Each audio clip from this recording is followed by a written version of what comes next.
Bom dia, olá, boa tarde, boa noite. Meu nome é Carlinhos Alves, aqui direto de Fortaleza. Chegamos à sua casa com o Fute Cearacast, um podcast que fala de futebol, de história, de notícias dos clubes, de entrevistas e demais curiosidades do futebol cearense. Vida de treinador é assim mesmo. Quando o resultado vem, ele mantém o emprego. Se as derrotas acontecem, o primeiro nome a ser lembrado como responsável pelos fracassos também é dele. Marcelo Vilar, técnico, natural de Fortaleza. Deixou o Asa de Arapiraca no dia 4 de setembro de 2017, pouco tempo antes do fim da primeira fase da Série C, com a equipe de Arapiraca rebaixada de divisão. Mas a carreira do comandante cearense é de muito êxito e hoje vamos conhecer melhor essa sua trajetória. Em 2001, Marcelo foi contratado pelo Roma Barueri para comandar a equipe na edição 32ª da Copa São Paulo de Futebol Júnior. Com 72 equipes, a competição aconteceu entre os dias 4 e 25 de janeiro. 126 partidas, 458 gols. O Roma estava no grupo P de Pato e saiu na liderança com 7 pontos, ao vencer o Alto Sport por 6-0, empatar 1-1 com Goiás e vencer o Botafogo por 3-0. Nas oitavas de final, o Barueri venceu o Guaratinguetá por 3-1. Depois, nas quartas de final, por 2-1 sobre o Grêmio. E na semifinal, o Bragantino por 5-3. Na final, no dia 25 de janeiro de 2001, geralmente a final é no dia do aniversário da cidade de São Paulo, a equipe comandada por Marcelo Vilar entrou em campo no Pacaembu contra o São Paulo, escalada com Gleidson, Itabuna, André Astorga, Marcão e Rogerinho, Daniel, Caldeira, Alex Sorocaba e Evanardo, Jefinho, depois Ednardo e Thiago, depois Valnei. No tempo normal, o jogo acabou 4-4. A decisão foi para as penalidades e acabou sendo 6-5. O primeiro e até hoje único título do Roma Barueri na Copinha. Foi o único e primeiro título do Roma Barueri na Copinha. Vamos acompanhar aqui para você esse momento único da final.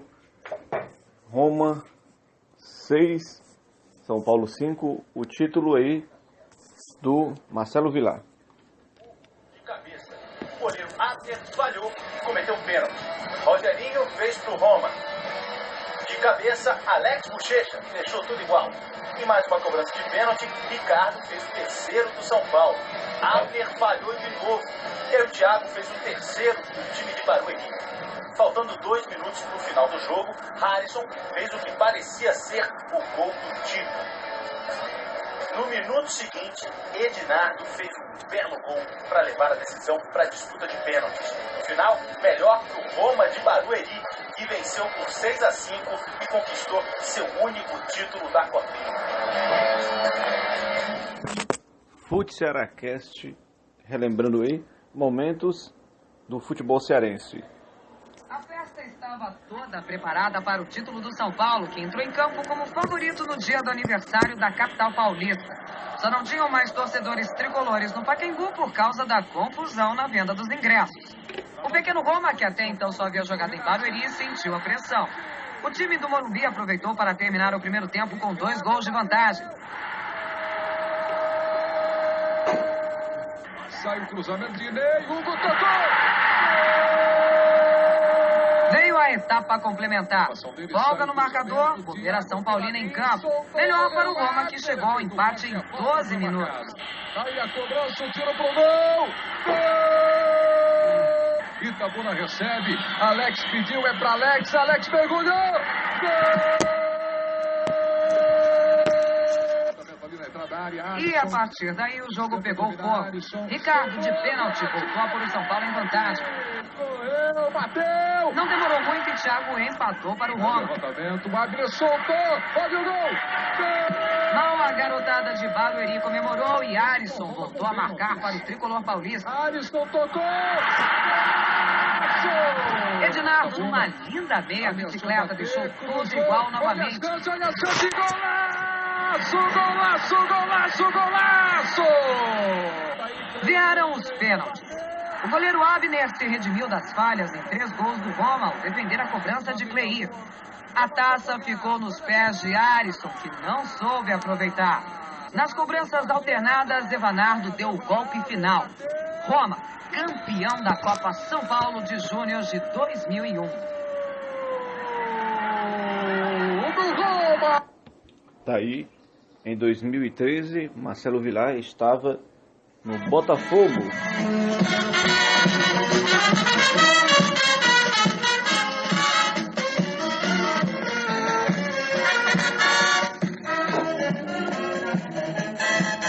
Botafogo paraibano, você é o mais belo e glorioso, que enche de alegria o seu povo. Na disputa da 4ª divisão, a equipe a competição, no caso com 40 equipes, teve 190 partidas e 489 gols.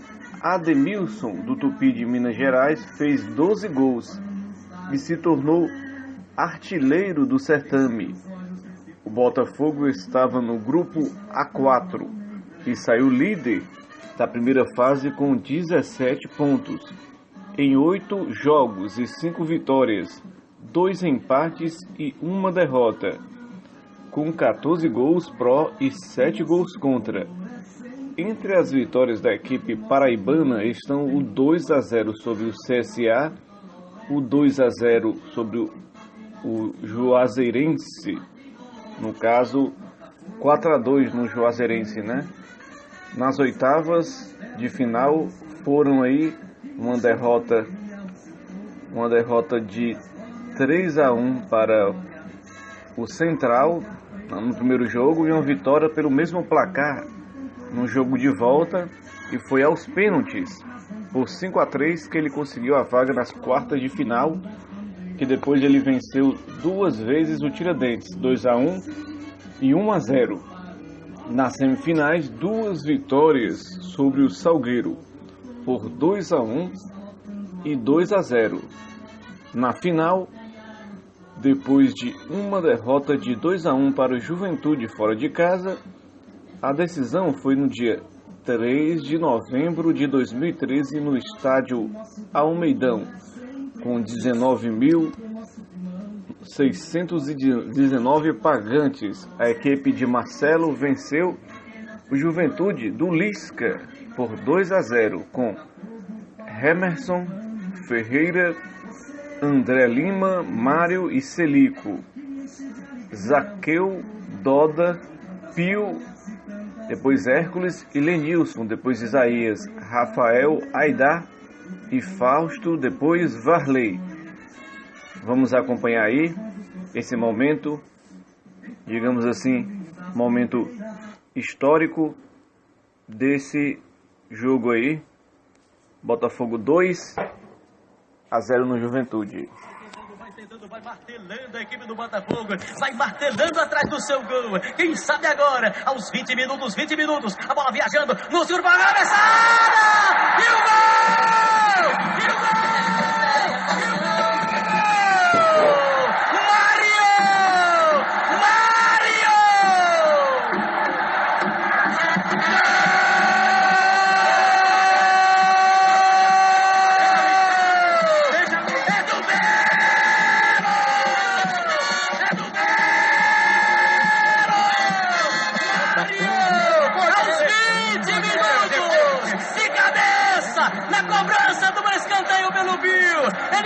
dois zagueiros e meteu a cabeçada. O chute no fundo do gol. Mário é iluminado, é predestinado. Ele entrou para fazer o gol do Botafogo na classificação contra o Central. E hoje ele começou jogando para fazer o gol de abertura daquele que pode ser o gol do título aqui no estádio José Bergo de Almeida Filho. Tá lá dentro, é o primeiro do fogão. Agora o Mário foi competente e foi fera. Deslapou lá dentro e assinou no placar da CBN. Botafogo. Juventude. 0. A bola para Celico, dá um chutão para frente, procurando o Marley. Marley divide com o Claudinho. O Claudinho foi lá, ganhou pela equipe do Juventude. O Claudinho tentou, de sobra pro Marley. Agora pro Aidá, tá sozinho. É para fechar o tiro, é para fazer o segundo. Vai Aidá, levou, entrou na área, vai marcar, atirou. É gol! É no título! É gol! É gol! Aidá!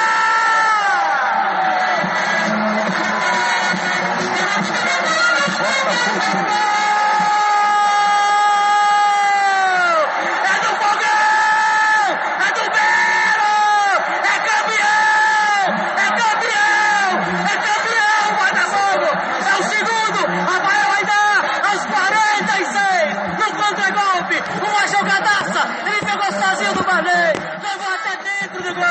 E um chutaço no canto direito alto do goleiro.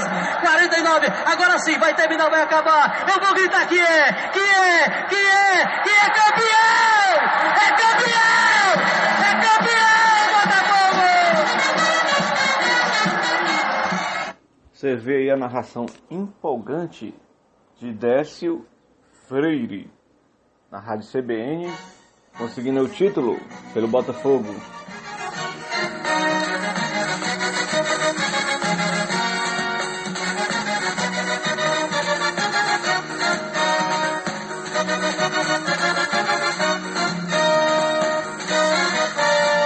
Somos campeões da Paraíba, somos o melhor. Somos campeões. Foi mais um título de Marcelo Vilar, que é formado em Educação Física. Teve início de sua carreira em 84, mas profissionalmente estreou em 96 pelo Itapipoca. Passou ainda pelo Ceará, Fortaleza, Ferroviário, Uniclinic, River e Casa, Adab Galo Maringá, Central, Misto, Sergipe e até Palmeiras, como interino em alguns jogos em 2006. Outros títulos importantes do treinador foi a Copa Paraíba em 2009, Campeonato Paraibano 2010 e 2011, todos pelo 13 da Paraíba. Somos campeões da Paraíba, somos o melhor. Aí é o hino do 13. Vamos acompanhar uma entrevista aqui que ele concedeu, Marcelo Vilar, quando era treinador do 13 da Paraíba. Só um trechinho para você ouvir aqui no Fute Cearacast, essa entrevista de um grande treinador cearense em destaque. Boa noite, um prazer tê-lo aqui. A gente vai falar sobre o 13, lógico, mas é legal a gente ver as pessoas, só se fala em crise, só se fala em problema, e as pessoas se preocupando em ajudar a próxima, principalmente através do esporte, né? Que tem tanta coisa boa para ser explorada. É um prazer tê-lo aqui. Muito bom, um prazer é meu. Muito boa a iniciativa deles aí, né? E eu acho que não existe coisa melhor do que você ajudar o próximo. O 13, ele passa por um momento delicado, né? A gente sabe que, a princípio, o time só tem o Campeonato Paraibano para disputar esse ano e através dele, esse ano que vem, né? E através dele buscar uma vaga na Série D. O que lhe motivou a voltar para o Galo? Olha, primeiro é o interesse das pessoas que fazem a diretoria hoje de que eu viesse, né? E a minha vontade também de voltar a Campina Grande. Aqui nós tivemos momentos muito bons e é uma oportunidade, né? Você fala de dificuldade, né? Mas é nesses momentos de dificuldade que a gente vê as oportunidades. E a gente veio para cá para trabalhar e procurar fazer um 13 competitivo, um 13 que corresponda à expectativa do seu torcedor. O torcedor, ele, lógico, né, é porque a gente sempre faz uma comparação, né? Tudo é comparável, e principalmente no futebol, onde 13 Campinense tem uma rivalidade muito grande, né? Não faz tanto tempo assim que o 13, lógico que para a história de um clube, da tradição do 13, né, da massa que tem, da torcida, todo ano é ano para conquista, né? Mas não faz tanto tempo assim que o 13 não conquista um título, né? Foi em 2011, a última vez em que você inclusive teve aqui. Só que nesse meio do caminho, o Campinense conquistou uma Copa do Nordeste, né? Foi campeão paraibano, o Botafogo, inclusive com você, conquistou uma Série D. É inevitável essa comparação, né, Vilar? Os outros maiores, digamos, rivais tendo conquistas e o 13 não. Então essa ansiedade tão grande, necessária, que faz bem ao futebol também, em 4 anos, de voltar a ter títulos, né? Não, é verdade e é complicado, né? O clube de futebol, um clube de massa como é o 13, porque a emoção pesa demais.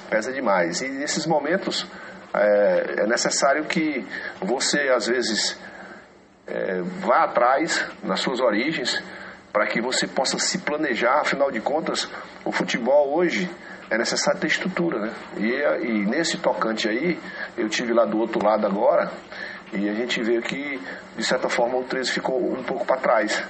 Então é preciso que as pessoas entendam isso. E o 13 é muito grande, sua torcida é muito grande.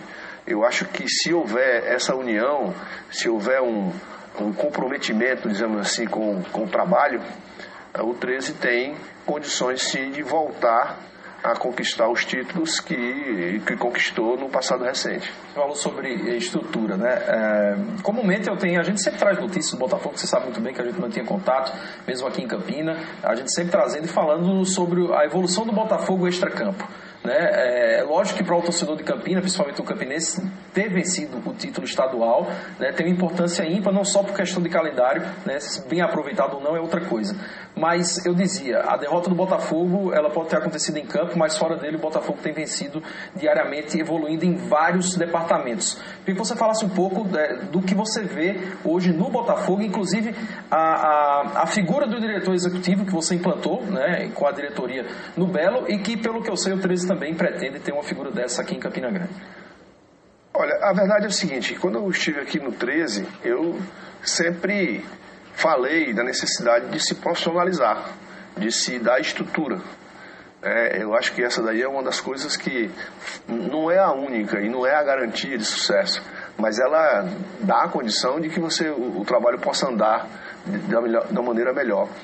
Só que lá no Botafogo houve a condição de se fazer.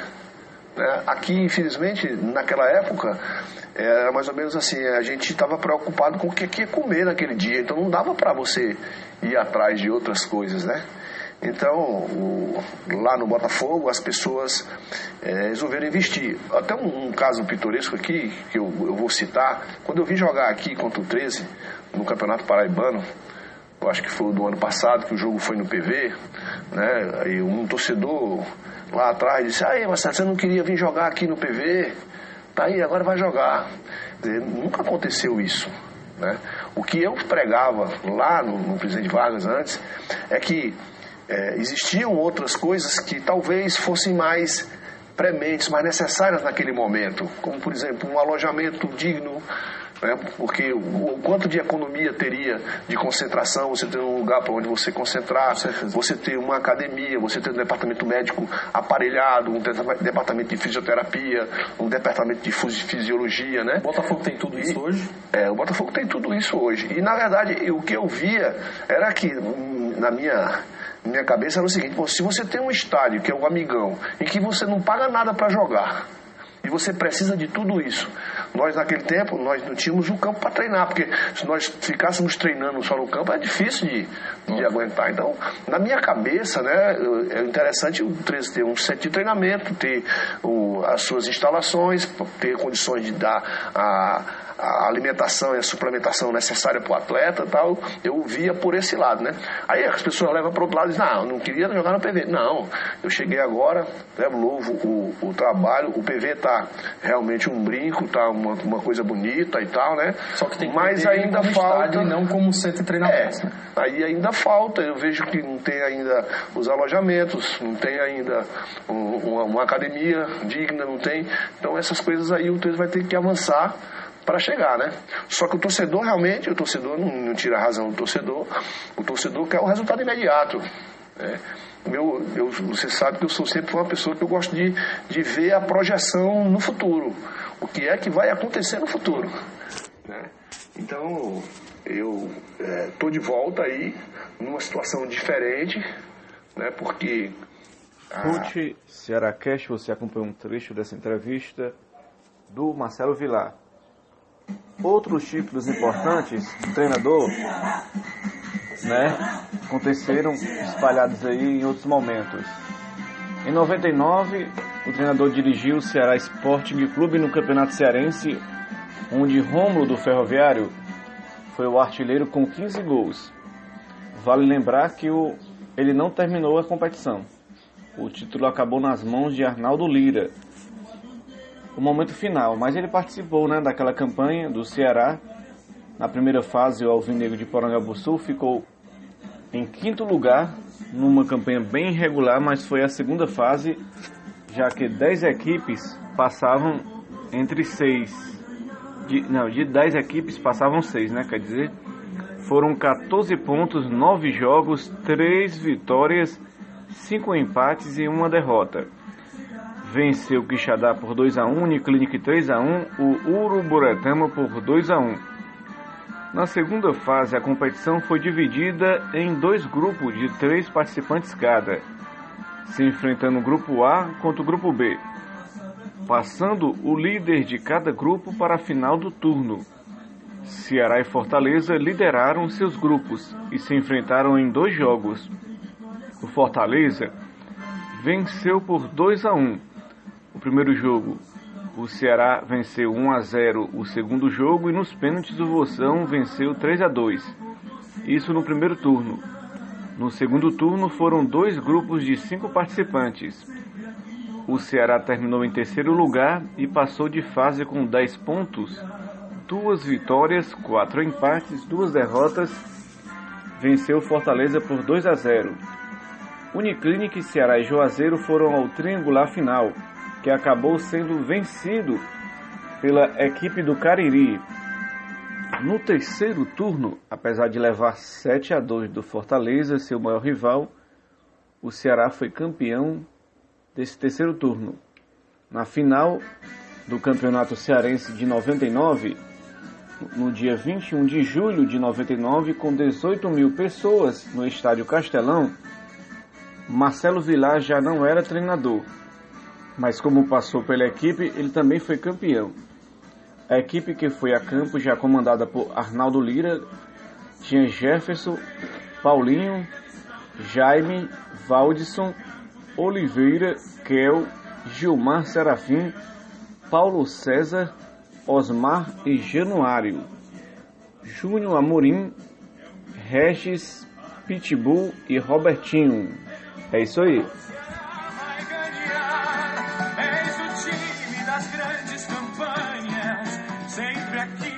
A homenagem aí a Marcelo Vilar, narração e edição Carlinhos Alves, agradecimento à sua audiência e sua sintonia, abraço.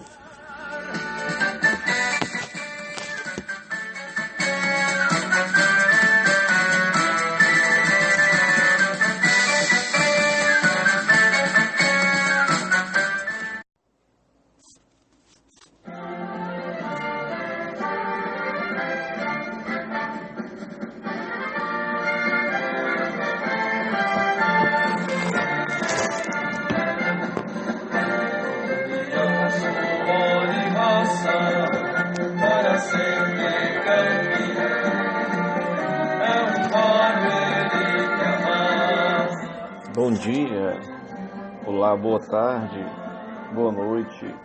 Meu nome é Carlinhos Alves, aqui direto de Fortaleza.